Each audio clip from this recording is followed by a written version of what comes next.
आजच्या या कार्यक्रमाचे अध्यक्ष सन्माननीय व्यासपीठ व इथे जमलेल्या माझ्या सर्व बंधू भगिनींनो, सर्वप्रथम शतवार नमन. आद्य शिक्षिका सावित्रीबाई फुले, राष्ट्रमाता माँसाहेब जिजाऊ, रणरागिणी झाशीची राणी लक्ष्मीबाई, मदर तेरेसा व समस्त महिला वर्गाला माझे शतवार नमन. 8 मार्च 1908 रोजी न्यूयॉर्कमध्ये वस्त्रोद्योगातील हजारो स्त्री कामगारांनी रुडगस चौकात जमून प्रचंड मोठी ऐतिहासिक निदर्शने केली. 10 तासांचा दिवस आणि कामाच्या जागी सुरक्षितता या मागण्या केल्या.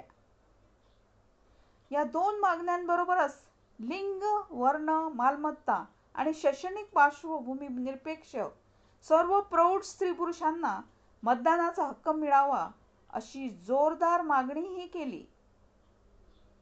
अमेरिकेतील स्त्री कामगारांनी केलेल्या ऐतिहासिक कामगिरीच्या स्मरणार्थ 8 मार्च हा जागतिक महिला दिन म्हणून स्वीकारावा असा ठराव क्लारा झेटकिन या कम्युनिस्ट कार्यकर्तीने मांडला आणि तो पास झाला.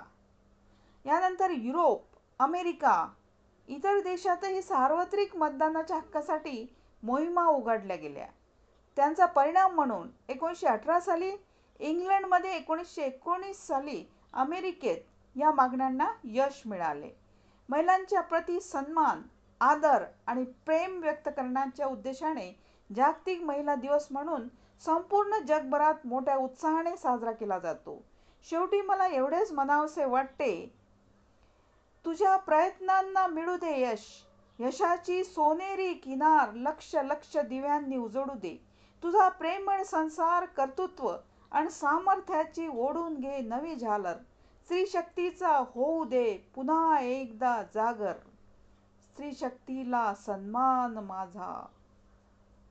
माझ्या आयुष्यातील समस्त स्त्री वर्गाला माझे आयुष्य प्रेमाने फुलवून, मायेची व सुरक्षिततेची पांघरण घालून माझे आयुष्य सुंदर बनवल्याबद्दल शतशत नमन करते. आपणा सर्वांना महिला दिनाच्या कोटी कोटी शुभेच्छा.